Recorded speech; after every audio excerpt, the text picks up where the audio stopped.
नमस्कार। आप सभी का हमारे इस YouTube चैनल में स्वागत है। यूजीसी नेट योगा जो दिसंबर 2019 में यूजीसी नेट योगा का पेपर हुआ था, उसके क्वेश्चन आंसर हैं, इनको देख लेते हैं। शिव संहिता के अनुसार किस नाड़ी को शरीर की उपाधि रूपा कहा जाता है? प्रश्न नंबर 1, सुषुम्ना, चित्रा, कुहू या हस्तजिह्वा? शिव संहिता के अनुसार पूछ रहे। तो शिव संहिता में भगवान शिव ने द्वितीय पटल में, जो द्वितीय पटल है शिव संहिता का, वो नाड़ियों से संबंधित है। वैसे तो भगवान शिव ने 3.5 लाख नाड़ियां मान ली, जिनमें से 14 मुख्य मान ली। 14 मुख्य वही मान ली उन्होंने: इंडा, पिंगला, सुषुम्ना, सरस्वती, पूषा, अलम्बूसा, गांधारी, हस्तजिह्वा, कुहू, शंखनी, यशस्विनी, पासनी, वारुणी। ये 14 जो है मुख्य नाड़ियां माननी। और इन 14 के अलावा एक जो मुख्य नाड़ी का माननी उन्होंने, वो चित्रा नाड़ी को मानना।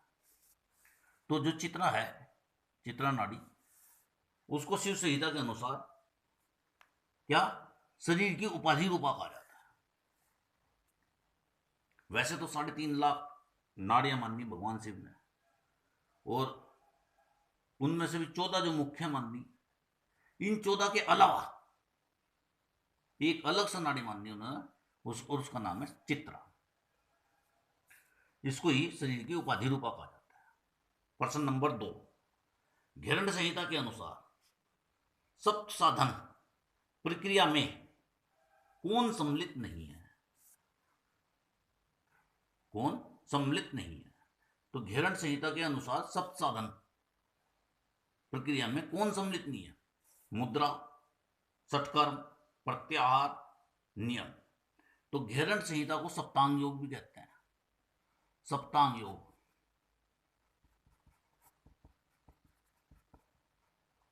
सप्तांग योग इसमें क्या है? क्या षटकर्म ना शोधन। षटकर्म से क्या होगा? शोधन होगा। आसीन भवेत से दृढ़, आसन से क्या होगा? दृढ़ता आएगी। मुद्रायाम, षटकर्मणा शोधनम, आसीन भवेत च दृढ़, मुद्रायाम स्थिरता। मुद्रा से क्या आएगी? स्थिरता। प्रत्याहारेण धीरता, प्रत्याहार से क्या आएगी? धीरता। प्राणायाम लांघव, प्राणायाम से क्या आएगा? लांघव, हल्कापन आएगा। ध्यानात् प्रत्यक्ष आत्मा, ध्यान से क्या होगा? प्रत्यक्ष आत्मा होगा। और समाधि नाम निर्लिप्ता, समाधि से क्या हो जाएगी? निर्लिप्त हो जाएगी। मुक्ति रेव न संशय, फिर मुक्ति में कोई संशय नहीं, ऐसा घेरंड संहिता में बताया गया। तो मुद्रा तो उसमें है सप्तांग योग में, षटकर्म भी है और प्रत्याहार भी है, नियम नहीं है। तो सप्तांग योग में कौन सम्मिलित नहीं है? नियम सम्मिलित नहीं है। प्रश्न नंबर 3, वर्ण, स्वर मात्रा, बल,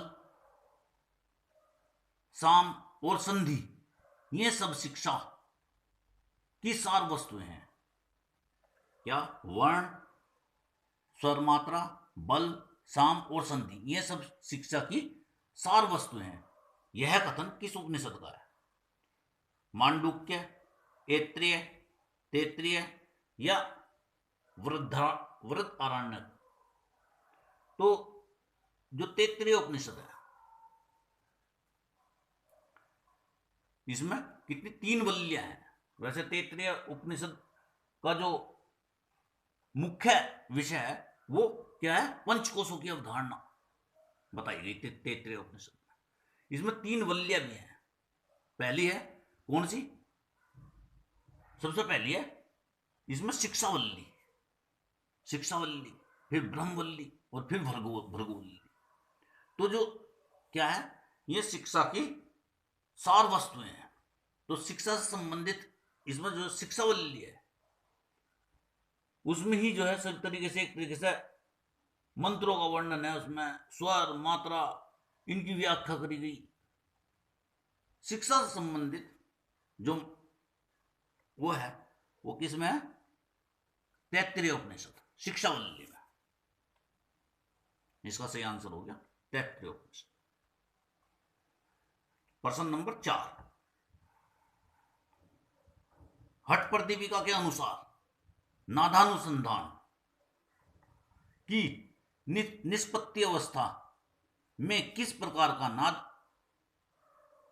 के नाद का स्फुरण होता है? तो जो नादानुसंधान का वर्णन है हठ योग प्रदीपिका में, वो कौन से अध्याय में? चौथे अध्याय में, है ना। नादानुसंधान की जो है 4 अवस्थाएं बताई गई। सबसे पहली आरंभावस्था, अनाहत शब्द सुनाई देता है, ब्रह्म ग्रंथि का भेदन होता है।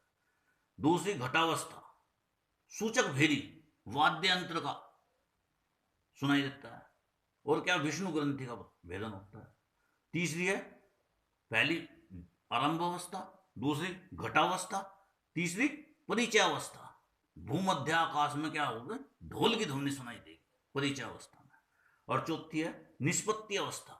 निष्पत्ति अवस्था में क्या होगा? वीणा की झंकृत, है ना, और वायु रूपी ग्रंथि का भेदन हो जाएगा। तो ये इसका जो है क्या है? हठ योग प्रदीपिका के अनुसार नादानुसंधान की निष्पत्ति अवस्था में किस प्रकार के नाद का स्फुरण होता है? भेरी का नहीं, मर्दन का नहीं, वीणा का होगा। किसका? निष्पत्ति अवस्था में वीणा की झनकृत, है ना। इस तरीके से इनके सही आंसर लगते चले जाते हैं। कंप्यूटर बेस्ड क्वेश्चन आंसर है, इनकी आईडी दी रहती है, आईडी लगानी पड़ती है सही तरीके से, आना चाहिए आंसर, आईडी तो तुरंत पता चल जाती है। प्रश्न नंबर 5, हठ प्रदीपिका के किस अभ्यास के द्वारा, हठ प्रदीपिका के किस अभ्यास के द्वारा अनवरत उड़ान भरते हुए महाखग की गति को रोककर सुषुम्ना में उड़ान भरने के लिए प्रेरित किया जाता है? किस अभ्यास के द्वारा महाखग की गति को रोककर सुषुम्ना में उड़ान भरने के लिए प्रेरित किया जाता है? जालंधर बंध, मूल बंध, उड्डयन बंध या जिह्वा बंध? तो जो उड्डयन बंध है पेट में लगाया जाता है, नाभि में, ऐसा बताया गया। उड्डयन बंध से क्या होगा? कुंडली जागृत हो जाती है। अगर इसमें जो है महाखग की गति को रोककर सुषुम्ना में जो उड़ान भरने के लिए जो है क्या करा जाता है? इसमें प्रेरित करा जाता है प्राण को। सही आंसर है इसका उड्डयन बंध। प्रश्न नंबर 5। प्रश्न नंबर 6, गोरख संहिता में कितनी मुख्य नाड़ियों के नाम बताए हैं? 10 के, 11 के, 8 के या 5 के? गोरख संहिता में, तो गोरख संहिता में कितनी मुख्य नाड़ियां बताई गई? 10 मुख्य नाड़ियों का वर्णन है। ज्यादातर सब में 10 ही मुख्य नाड़ियों का वर्णन है। कौन कौन सी? 3 तो मुख्य ही है, इंडा, पिंगला, सुषुम्ना। नाक में होती है। फिर उसके बाद कौन सी होगी? इंडा, पिंगला, सुषुम्ना के बाद सरस्वती गले में होगी, पूसा जो बाई आंख में होगी, अलम्बूसा दाई आंख में होगी, गांधारी बाएं कान में, हस्तजिह्वा दाएं कान में होगी एक तरह से, कुहू गुदा द्वार में, और जो है क्या? शंखनी लिंग द्वार में। ये 10 नाड़ियां ज्यादातर सब में बताई गई। शिव संहिता में 14 नाड़ियों के नाम बताए गए, है ना। तो गोरख जो संहिता है उसमें कितनी मुख्य नाड़ियों के नाम बताए गए हैं? 10 मुख्य नाड़ियों के नाम बताए गए। सही आंसर हो गया 10। तो इस तरीके से इनके जो है सही आंसर लगातार लगते चले जाएंगे।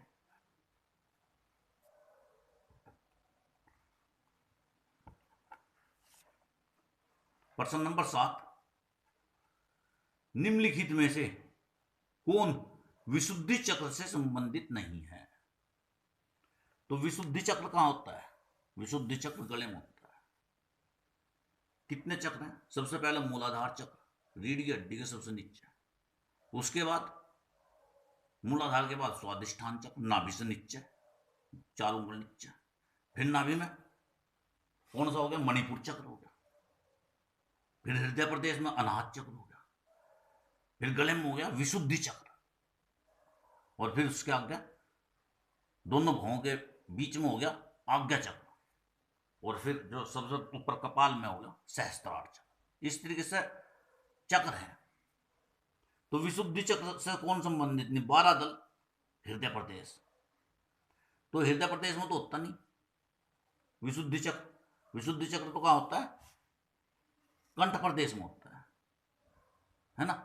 कौन संबंधित नहीं? तो हृदय प्रदेश संबंधित नहीं है। अब दल जो विशुद्धि चक्र होता है उसमें कितने दल होते हैं? 16 दल होते हैं। कमल के 16 दल बताए गए विशुद्धि चक्र में। तो इसका सही आंसर कौन सा हो जाएगा? यानी कि ए और बी नहीं है इसमें सम्मिलित, संबंधित नहीं है। सी डी है और सी है, ये दो इससे संबंधित है विशुद्धि चक्र से। तो ए और बी, सी और डी, ए और बी, यानी कि ये इसका सही आंसर हो जाएगा। ए और बी और सी, ए और डी, यानी ए और बी इसका सही आंसर हो जाएगा। प्रश्न नंबर 8, महर्षि पतंजलि के अनुसार इष्ट देवता का साक्षात्कार किससे होता है? इष्ट देवता का ईश्वर प्रणिधान से, हानोपाय से, स्वाध्याय से या समाधि से। तो जो महर्षि पतंजलि ने योग सूत्र में बताया, तो क्या बताया? स्वाध्याय इष्ट देवता संप्रयोग। स्वाध्याय से क्या होगा? इष्ट देवता का साक्षात्कार, है ना? स्वाध्याय से ये महर्षि पतंजलि ने 2 यानी कि साधन पाठ के 44वें सूत्र में बताया। क्या बताया? स्वाध्याय इष्ट देवता संप्रयोग। दूसरे अध्याय के 44वें सूत्र में इष्ट देवता का साक्षात्कार किससे होगा? स्वाध्याय से, महर्षि पतंजलि ने जो बताया है। प्रश्न नंबर 9, निम्नलिखित में से किन उपनिषदों में षडांग योग वर्णित है? षडांग मतलब योग के 6 अंग। षडांग जिसमें योग के 6 अंग मानने गए हैं। किसी में योग के 8 अंग, महर्षि पतंजलि ने योग के 8 अंग मानने हैं।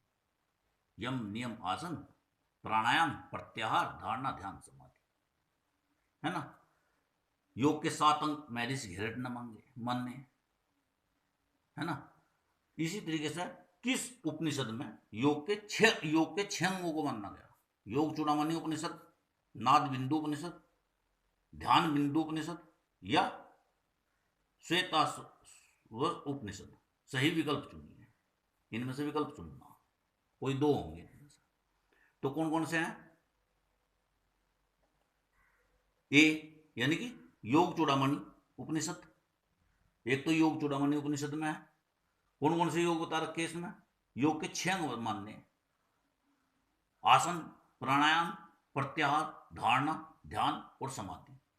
आसन से मानना गया, इसमें यम नियम नहीं मानने गए, है ना? तो एक तो योग चूड़ामणि उपनिषद में नहीं मानने गए, और दूसरे ध्यान बिंदु उपनिषद में। ध्यान बिंदु उपनिषद और योग चूड़ामणि उपनिषद 2 उपनिषद हैं ऐसे जिसमें योग के 6 अंग मानने गए, 6 अंग योग के बताए गए। योग षडांग योग जो बताया गया योग चूड़ामणि उपनिषद में बताया गया और ध्यान बिंदु उपनिषद में बताया गया। तो ए और सी हो जाएगा इसका सही आंसर। ए और बी, ए और सी, ये सही आंसर हो जाएगा। बी और सी, बी और डी, ये नहीं। ए और सी, योग चूड़ामणि उपनिषद, ध्यान बिंदु उपनिषद, आसन, प्राणायाम, प्रत्याहार, धारणा, ध्यान, समाधि, ये 6 अंग योग के मानने बताए गए। प्रश्न नंबर 10, महर्षि पतंजलि के अनुसार कर्माशय का मुख्य कारण है। तो कर्माशय का मुख्य कारण क्या है? दुख, चिंता, क्लेश या विक्षिप्त चित्त विक्षिप्त चित्त अवस्था जो कर्माशय बनता है, तो महर्षि पतंजलि ने क्या बताया? क्लेश मूल कर्माशयो दृष्ट अदृष्ट जन्म वेदनीय। कौन से में? दूसरे अध्याय के 12वें सूत्र में बता दिया। क्या? जो क्लेश मूलक कर्माशय है, जो क्लेश मूलक कर्म है ना, वो क्या है? एक तरीके से क्लेश मूलक कर्मों का जो संस्कारों का समुदाय है, वो वर्तमान में और भविष्य में होने वाले दोनों प्रकार के जन्मों में क्या है? भोगा जाने वाला है, ऐसा बताया। क्लेश मूल कर्माशयो दृष्टा अदृष्ट जन वेदनीय है। मतलब जो क्लेश मूलक कर्माशय कर्म है, जो क्लेश मूलक कर्म संस्कारों का एक तरीके से समुदाय है, वो वर्तमान के जन्मों में और आने वाले जन्मों में, है ना, दोनों ही प्रकार के जन्मों में क्या है? भोगा जाने वाला है। इस प्रकार की बात महर्षि पतंजलि ने बताई दूसरे अध्याय के 12वें सूत्र में। तो कर्माशय का मुख्य कारण क्या हो गया? क्लेश। प्रश्न नंबर 11 शिव संहिता में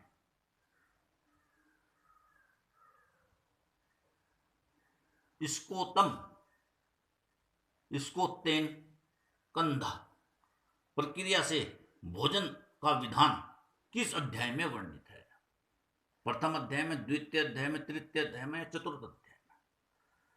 तो जो तृतीय पटल है, शिव संहिता का तृतीय पटल है, उसमें मुख्य रूप से जो बताया हुआ भगवान शिव ने 10 वायु बताई, सफलता के 6 लक्षण बताए, पवनाभ्यास यानी कि एक ही प्राणायाम बताया, वो भी नाड़ी शोधन, है ना, योग की 4 अवस्थाएं बताई, वही आरंभ अवस्था, है ना, घटा अवस्था, परिचय अवस्था, निष्पत्ति अवस्था, और आहार के बारे में बताया।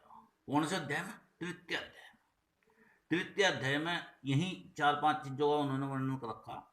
वायु के बारे में बताया, 10 वायु, प्राण 10 प्राण, है ना, और उसमें सफलता के 6 लक्षण भी बताए, और भोजन का जो सब करने की प्रक्रिया, आहार की जो प्रक्रिया है, विघ्न भी बताए उसमें सब, तृतीय अध्याय में बताए। शिव संहिता के अनुसार भोजन के विधान का किस अध्याय में वर्णित है?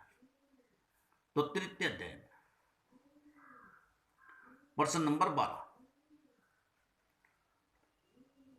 योग वशिष्ठ के अनुसार शास्त्रों का अध्ययन, मन्नत, सत पुरुषों का संग एवं वैराग्य ज्ञान की कौन सी भूमिका है? वशिष्ठ संहिता के अनुसार, योग वशिष्ठ के अनुसार शास्त्रों का अध्ययन, मन्नत, सत्पुरुषों का संग और वैराग्य ज्ञान की कौन सी भूमिका है? सतोत्पत्ति, पदार्थ भावना, विचरना या असंशक्ति? तो जो विचारना है, उसका अर्थ यही है कि सत पुरुषों का संग करो, वैराग्य हो, शास्त्रों का अध्ययन करना, जो करने लगता है ना, वो योग वशिष्ठ में बताया हुआ इस तरीके का विचरना। इसका सही आंसर क्या हो गया? विचारना। प्रश्न नंबर 13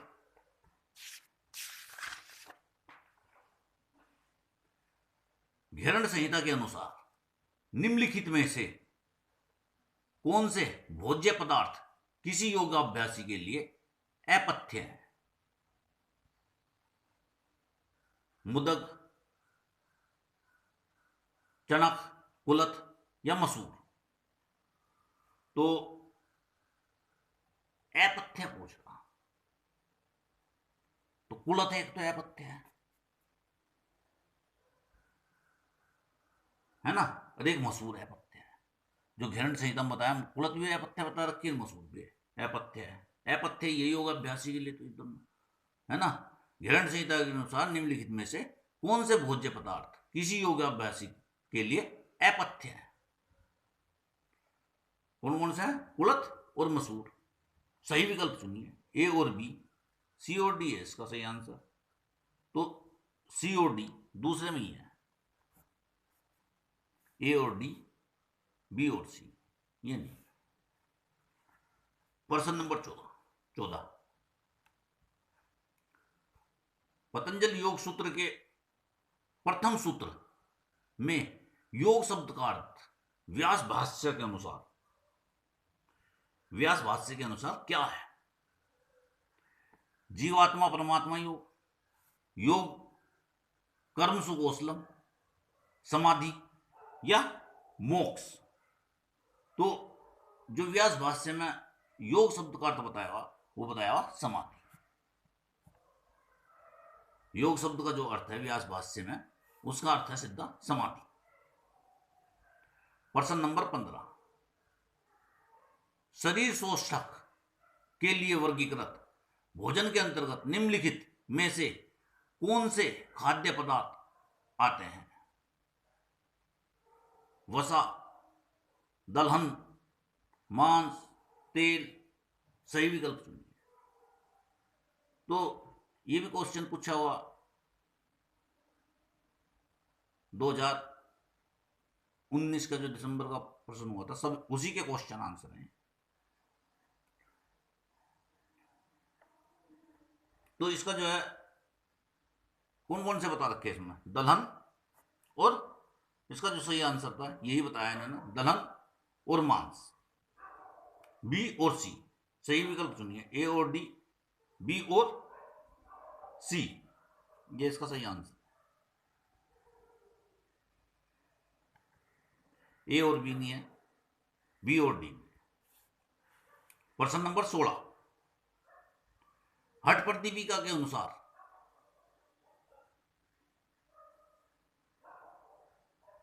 उस प्राणायाम का नाम बताइए जिसका अभ्यास चलते हुए अथवा बैठे बैठे भी किया जा सकता है। प्लावनी, मूर्छा, उज्जयी और भ्रष्टिका। तो जो उज्जयी प्राणायाम है गले से होता है। गले और थायराइड के लिए बहुत अच्छा प्राणायाम है।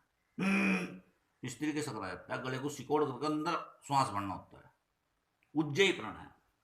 तो इसके बारे में बताया कि ये चलते फिरते उठते बैठते किसी समय भी किया जा सकता है, उज्जयी। प्रश्न नंबर 17 अष्टकुंभक का वर्णन किन ग्रंथों में मिलता है? हठ प्रदीपिका, पतंजल योग दर्शन, घिरण्य संहिता या शिव संहिता। अष्टकुंभक यानी कि 8 जो प्राणायाम, कुंभक का मतलब क्या होता है? प्राणायाम। 8 प्राणायाम किस उसमें बताए हुए? तो हठ प्रदीपिका मतलब 8 ही प्राणायाम बताए हुए। कौन कौन से हैं? सूर्य भेदी, उज्जयी, शीतकारी शीतली, भ्रष्टिका भ्रामरी, मूर्छा प्लावनी। तो सबसे पहले तो कौन सी होगी? हठ प्रदीपिका। लेकिन सही विकल्प चुनना। पतंजलि योग सूत्र में 4 प्राणायाम बताए गए, घिरण्य संहिता में भी 8 प्राणायाम बताए गए। हठ योग प्रदीपिका में 8 है और घिरण्य संहिता में भी 8 है। थोड़ा सा अंतर है। घिरण्य संहिता में जो बताया वो सहित, सूर्य भेदन, उज्जयी, शीतली, भ्रष्टिका भ्रामरी, मूर्छा, केवली। एक तो इसमें केवली बताया और एक सहित बताया सूर्य में। उसमें बताया सूर्य भेदन, उज्जयी, शीतकारी शीतली, भ्रष्टिका भ्रामरी, मूर्छा प्लावनी। ये प्लावनी जो बताया हठ प्रदीपिका में बताया और केवली जो बताया वो घिरण्य संहिता में बताया। लेकिन दोनों में क्या है? 8 कुंभक बताए हुए। तो इसका सही आंसर हो जाएगा ए और सी। डी और सी, ए और बी, बी और डी, ए और सी, ये सही इसका आंसर है। तो धन्यवाद मित्रों। क्रमशः इसकी बना दूंगा 1, 2, 3, 4 वीडियो बन जाएंगी इसकी, जिससे कि सही तरह समझ में आ जाएगा। धन्यवाद।